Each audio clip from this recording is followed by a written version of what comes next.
Great. That's great. I'll quickly introduce myself, then I'll let Lauren introduce herself as well. Some of you might recognize her name from the Bucket List to Booked Facebook group. I'm actually Lori, a founder of the Antarctic Experience, and I kind of started this group, the Antarctic Experience group, because I really believe Antarctica is a place that can change you. I'm a firm believer that experiences are the best souvenirs, and I think it can change you even if you haven't been there. But then after a while, knowing what I know as a guide since 2006 and seeing all the interest, we kind of did a sister group called Bucket List to Booked that I run in conjunction with Lauren and other expedition guides who also happen to be polar travel agents for Polar Tracks expeditions. I'll let her tell you more about that. But basically, I did that because I figured if people are going to travel to Antarctica, I want to make sure you get the best advice and the most accurate advice and the advice from people that I value and trust. And so we all work in the industry. And so while I talked about this in the Antarctic Experience group, some of you I know are also in the Bucket List to Booked group as well. So I'll just let Lauren give a quick intro to herself, and then we'll get started. Yeah. Hi, everyone. So yeah, my name is Lauren, and I'm one of Lori's partners in Bucket List to Booked. And I'm a guide as well, not quite as long as Lori, but since 2012. And yeah, I'm just here to learn like you. And you know, it's such a small industry, but we all sort of know different things. And I'm just really impressed that Lori's doing all these Zooms. I think you have like 3 today. I do have 3 today. Oh my gosh. Yeah, so I'm just happy here. And if I could be of any help, I'm very happy to, but also just here to listen in. So nice to meet all of you. Awesome. Well, thank you guys again for coming. So this is going to be focused on group travel. I'm just going to quickly share my screen about what we're going to cover today, but it's mostly going to be a conversation. But I did want to kind of summarize a little bit about what we're going to talk about. Basically, what does it mean? What does it not mean? What are the kind of groups? And how does it actually work on the planning side? And then how does it work when you're actually on the ship? What do you have to do to be a group leader? And if it's not for you, what are your other options? And so it seems like a lot, but I'll just kind of give a basic overview. And then if you're more interested and want to kind of talk one-on-one, then we can schedule another meeting and we can go from there. Because one thing that I've learned in group travel is that each group is completely unique. And my experience with this goes back to, I used to run a nonprofit organization called Creative Education. And one of the things that we did is we took students around the world on different immersion trips. Our focus was on kind of teaching environmental and marine science, more from a resource management perspective. But we ran trips in Belize, in Honduras, and more places than that, but it's been so long. I've forgotten everywhere that we went. But Costa Rica, we went to Costa Rica, mostly Central America. And I would work with different teachers as they were group leaders, and we would coordinate the trips together, and they would bring their students. So I've seen a lot of groups come to Antarctica, mainly groups that aren't big enough to charter a whole ship. I'm getting a little bit ahead of myself. So just to kind of go in the order that I said, first things first, what does it not mean? I saw a lot of comments about people being like, oh, sure, I'll be your group leader. Well, it does not mean that it's a job on the ship or that I have a group and I'm hiring somebody to be the group leader. What it means is that you would find and curate your own group of people to bring. And in exchange for that, and the reward for your hard work, you would travel for free. Your berth with your space in your cabin would be for free. So what kind of groups? So different people have different backgrounds. So some people just want to do this for friends and family. or people, coworkers, special interest groups, that they happen to have hobbies. I have a friend, I'm a pet photographer in my other life. Lots of lives. When you're a guide, you tend to have different sources of income. So I work with a lot of veterinarians, and one veterinarian that I know always is coordinating trips for all her veterinarian friends. So a group can be kind of anything you want. But then there's people who coordinate group travel who have businesses. They might have a small travel company, and they are looking for assistance in different areas that they aren't experts in. And each of those kinds of groups is a little bit different. So if you're in business for yourself and you are running trips, and you're here because you want to figure out how best to have a trip to Antarctica, that is kind of one conversation. And if you're looking to find a group of special interest, I mean, it could be your church, it could be students, it could be anything. Like you said, Beth, you have people who are always asking you about Antarctica. I bet if you put out something on your social media, you'd have tons of people. What I find with the teachers that I've worked with is their hurdle wasn't interest, their hurdle was more financial. So we did a lot to raise money, but people always think like, oh, I'm not going to be able to get enough people. And you'd be surprised once you start spreading the word, it really can take off. So I think that most of the people that are at least have introduced themselves today are more on the kind of special interest, friends, family side of things. People who know you've been to Antarctica and just kind of want to go, and they keep asking you questions. And but some people who might be watching this recording might be on the other side of it. So far, I just want to pause and see if you have any questions before I keep going. Nope, all good. Okay. So I can look at my own little list here. All right, types of groups. How does it work? How does it work for planning and then when you are on the ship? Welcome, Molly. How are you? Good, thanks. I was driving in the beginning, so that's why I wasn't Oh, on so camera. were you able to listen in? Yeah, I've been here the whole time. Awesome. Yeah. Awesome. Well, great. Good. Then we don't need to catch you up. So great. So how does it work for planning?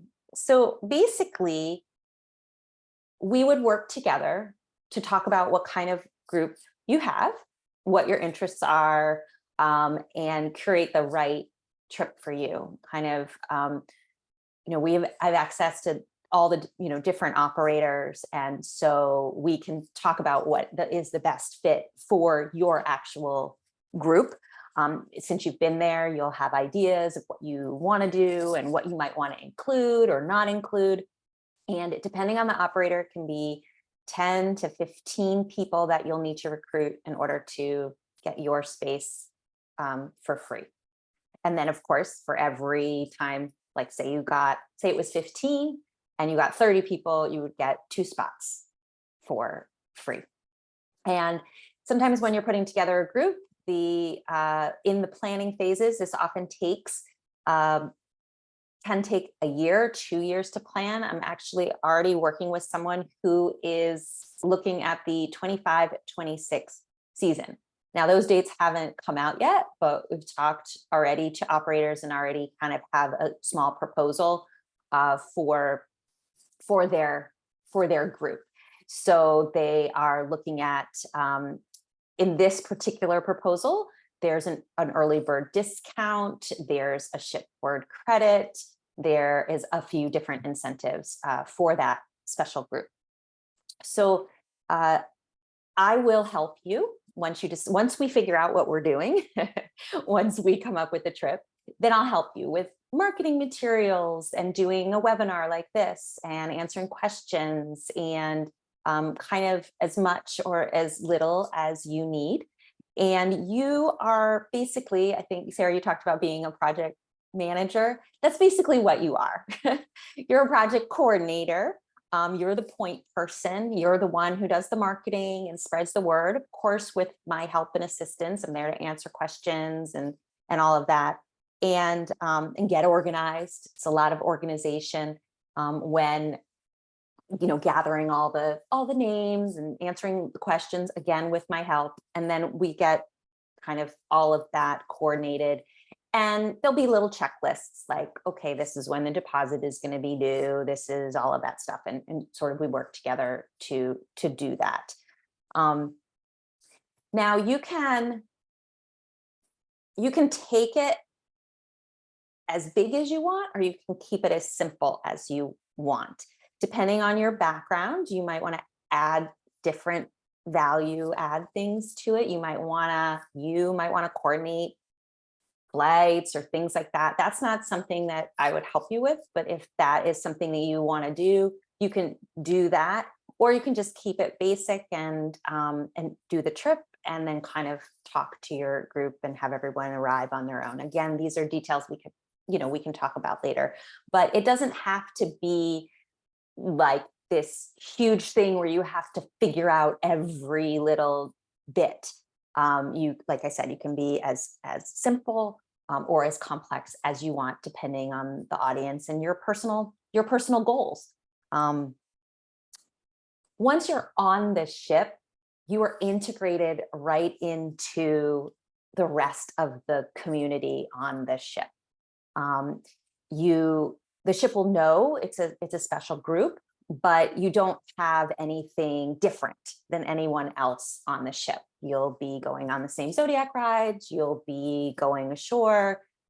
If anyone in your group has signed up for kayaking or camping, they'll be doing that. You might find that once you're on board, people might come to you when they have a question versus going straight to the expedition leader or the hotel manager. So you might need to kind of act as a little bit of a intermediary there, but you really don't have any responsibilities on board. Now, again, if you did want to provide extra value, because like Nikki, I know you know a ton about Antarctica. Beth, you are the same. If you wanted to do something special for your group and have a little meeting or, something like that, you can definitely coordinate that. Usually there's a library space. Some ships have meeting rooms, or sometimes where they do the lectures if it's not being used. Stuff like that. So little value adds for your group. But I've also seen family groups or friend groups where there isn't any of that. So again, it is customized to what you want to do. But you have no responsibilities on the ship unless you decide you want to have extra things to do. And I did mention the planning. It can take a couple of years for some people to gather a group, but for some people, it's pretty easy. They already know, like, oh my God, I already know 10 people that want to do this and they want to do it now, or they want to do it for the next season. So in those cases, you don't have to wait if you know you want to do this. I don't necessarily recommend it being super last minute because it is a lot to pull together. I know this from working with the teachers. It seems like it's pretty simple, but once you kind of get into it, it can feel like a lot of moving parts moving very quickly if you're just trying to do this within a couple of months. It's not impossible, but it's just a little bit more of a challenge. So how does that sound?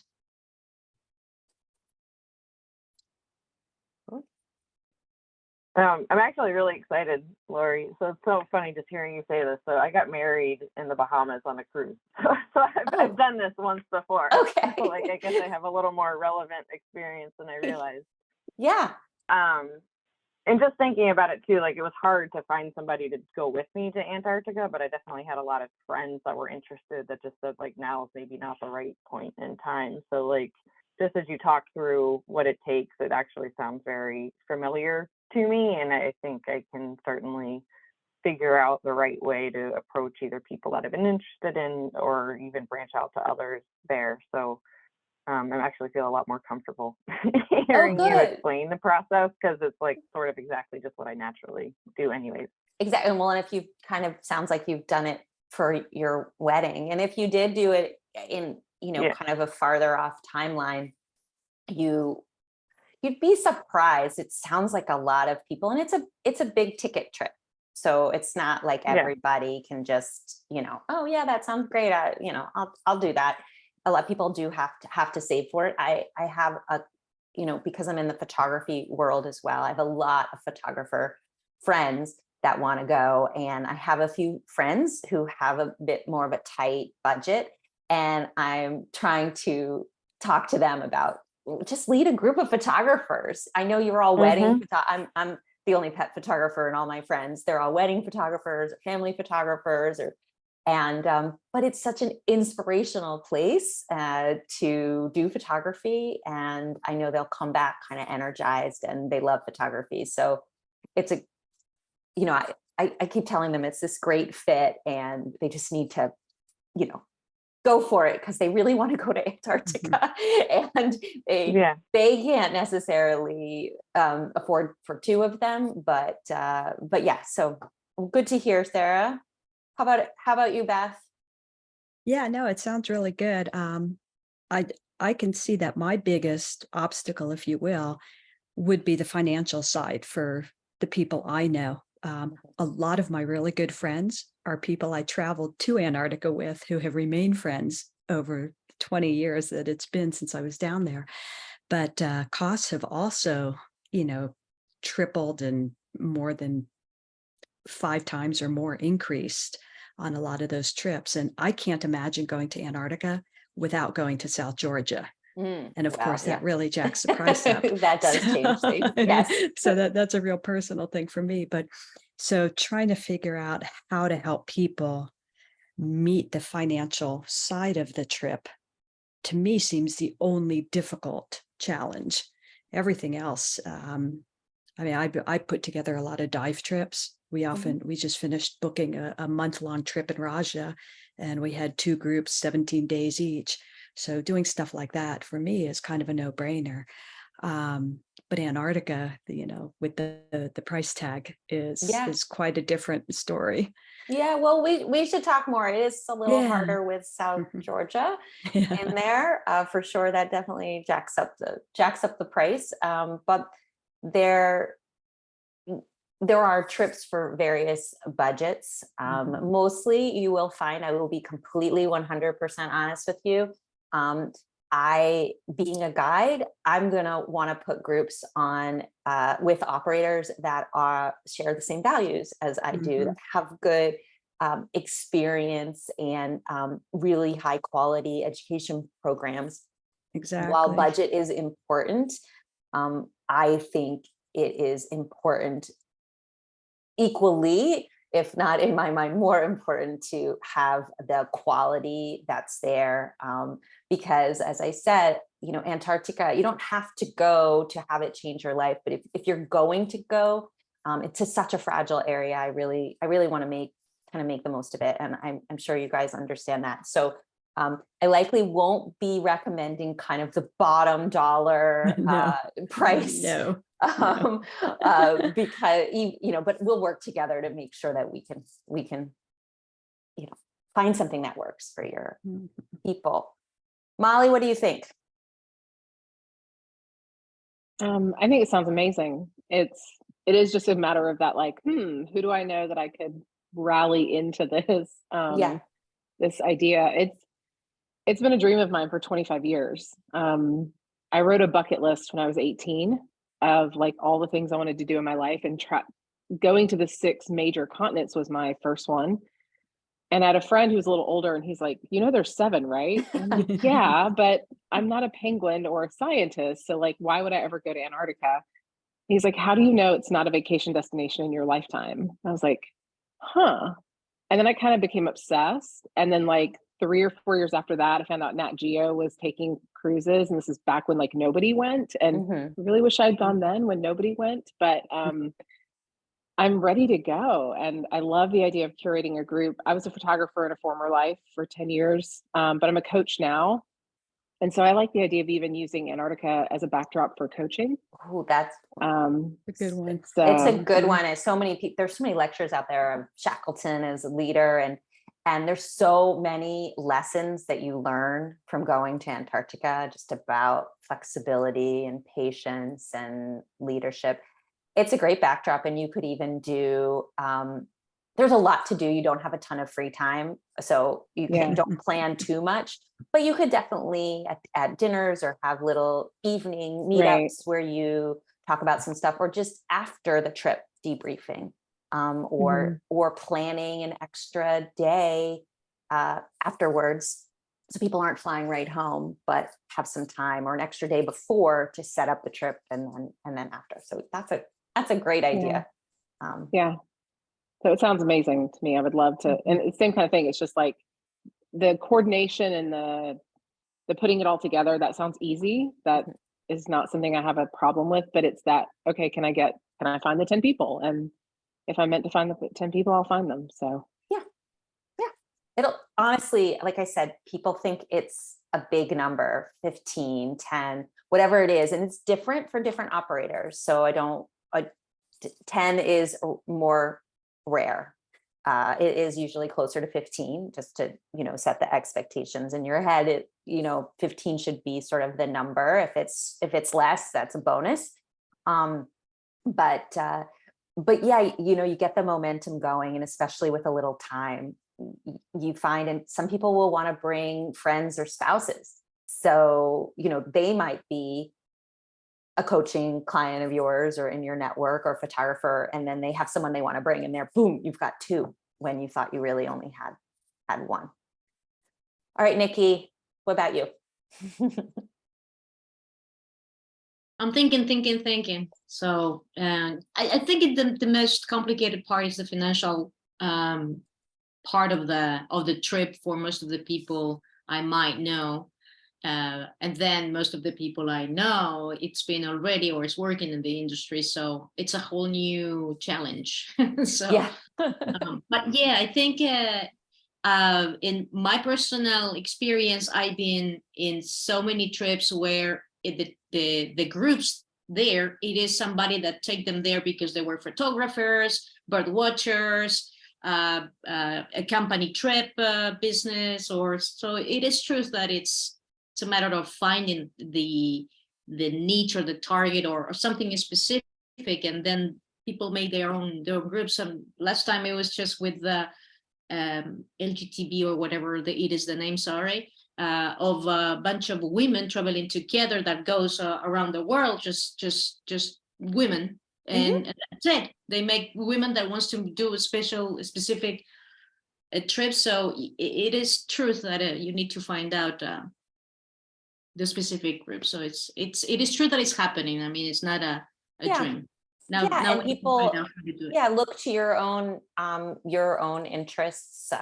Solo travelers is huge, and a lot of solo travelers go to Antarctica, but they might want to meet up in a group ahead of time, or certain age groups like to travel together, certain areas. So yeah, just brainstorm it. And for you, or for anyone who's watching the recording, if it doesn't sound like this is something that's going to work for you, or you might not be able to gather a big enough group, but you have a smaller group of people, that's where Lauren comes in. Our partners at Polar Tracks, they do the individual booking, matching with people, or smaller groups of friends, or things like that.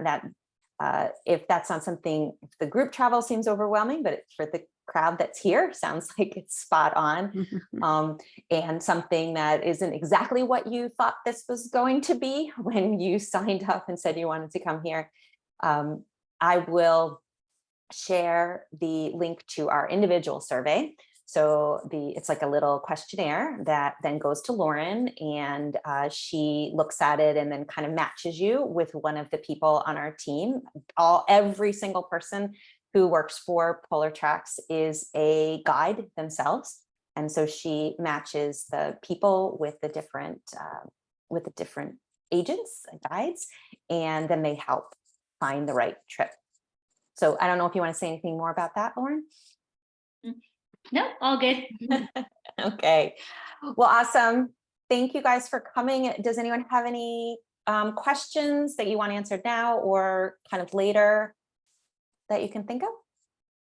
What's the best way to get in touch with you, Lori, if we want to Oh. continue the discussion? Yeah, great. That's a good one. I will pop my email into the comments, into the chat, but it's basically Lori, Lori, at oceanlori.com. And you can message me on Facebook, just like we messaged about the Zoom, and we can always set something up for another time and just start talking more seriously about the group and getting organized. You know, even if it's not going to happen anytime soon, keep it on your radar. Or if you want to start thinking about it more seriously, we're ready too. Lori, I Super. just have one question. Yeah. If we think about putting some people together, one thing is how do I pay? And the question is because a lot of people is concerned about where is the credit card going. You go directly with the ship company you choose, or it's your company, or where is the people paying? Yeah, this is a great question. Yeah. So I am not a travel agent. And so I'm more kind of also sort of a coordinator. And all payments would be made directly to the operator. But if you have your own company, that's a different story. So like I said, there's two kinds of people who do this. There's people who do this that have their own travel companies, and there's people who need, you know, want some assistance and can't charter a whole ship. And then there's people who are just pulling together a special interest group. But yeah, and it would vary from operator to operator on how that would happen, but no money would flow through me. It's because it's a question I got when sometimes I recommend it's people is really like, oh, that's cool. I mean, I'm going with, I don't know, Quartz, and then they pay directly Quartz. It's much easier for them in their mind where the money is going. So it's just a question that we can. Yeah, no, and these would be great questions. Why we would have the informational, you know, Q&As for your guests. And a lot of this is going to be dependent on exactly what is planned and what operator and all of that stuff. And I know it can work differently when you work with a travel agent. So if you're working directly with Lauren, I don't know that side of things because that's not what I do. They might do payments differently. But the way we would be coordinating group travel is the payments would go directly to the operator. Because I don't do that. Thank you for doing this. Okay. And then another quick question. Yeah, thank you for that good information there. So I'm used to working on ships like Ioffi and Vavilov, G Expeditions vessel. So that size passenger component, you have I would think a list, or you know what ships have that size, because I don't think I'd want to go on something with a huge passenger component. But that's something we would discuss. Yeah. Absolutely. You know, okay. If you can get 53 people, you can take your own ship. Lauren can talk about the Polar Pioneer. Then you could just make up your own itinerary. Then my people would need a lot of money because I'd want to stay down the whole season. Then we'd be working probably with Lauren on that if you wanted to do that. That's the smallest, not the smallest. There's 12 people as well, but yeah. No, we're not going to sail down. But no, but there's I know of the ships that are still they're few and far between, those smaller ones, but you know, G is still operating. So cool, great. Lauren worked for G as well. I know, yeah. And we're both in the Explorers Club. So. Oh, awesome. Yay. So I have a question as well. So the first set of trips would be like either 6 months from now or 18 months from now. As you work to like gain interest, have you seen it work better for people to say like, hey, let's talk about going to Antarctica, or hey, let's talk about going to Antarctica in January of 2025? Like, do you sort of set the date and then work the interest, or do you work the interest and then set the date? Or does it matter?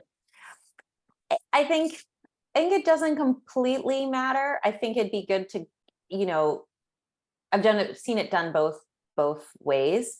you can get the excitement going and the interest and then pick a time, or you can pick a time first. What you want to kind of avoid is too many cooks in the kitchen being like, oh, well, let's go at this time or let's go at that time. And then you're almost like, it's like coordinating where you want to go to dinner with your friends and everybody's got a different idea of when's the best time to go. Yeah. So you should really kind of guide that, but you could start with just, hey, let's kind of talk about Antarctica and see who's even interested, and then come up with a time, or even say, is earlier in the season or late in the season better for people? So you're not pigeonholing yourself into one thing where then people feel like they have complete control over what timing it is, because in the end you'll have to make that decision for what works best for all the different things that you want to do and how they come together. Yeah. But yeah, it doesn't Okay. really matter. I just wouldn't pull it too much. I wouldn't give too many specific choices, because not everybody's going to 100% agree. Right. Okay. And then, so say you end up with 8 people instead of 15. I guess then it's that, like, be prepared to pay to go, or is there any like discount for getting 8 people and not 15, or Yeah, this how would does it be work when you something kind that of I would need don't to make your mark? Yeah, this would be something that I would have to talk about with the individual operator, with how they would want to handle that. Got it. And how exactly Okay. that would work. And my guess is it's going to vary from operator to operator, because I don't know the exact answer for that. Okay. When I did these trips with teachers, not on expedition ships, they did a percentage, but I'm not sure if operators will do that or not. So I can't answer that question. Sure. Lauren, do you Okay. know the answer to that question? It will depend on the operator. And another choice is, instead of having a free berth for the leader, you could instead just lower the rate of everyone. So let's distribute the money across the entire group rather than just one free berth. So that might be what the operator would choose to do in that situation, rather than 8 people pay full price and then one goes for free. But, yeah. Got it. Thanks, Yeah. Lauren. Yeah, Lauren has a lot of experience with this as well. Having booked many people. I don't know what the biggest group you've booked, Lauren, but I just booked a group of 18 doctors, and it's a lot of chasing around. It is, but yeah, no, it's becoming more popular that people want to travel with small groups, and so yeah, it's great. yeah, see, doctors, veterinarians, yeah, doesn't just need to find the right group of people. Coaching clients.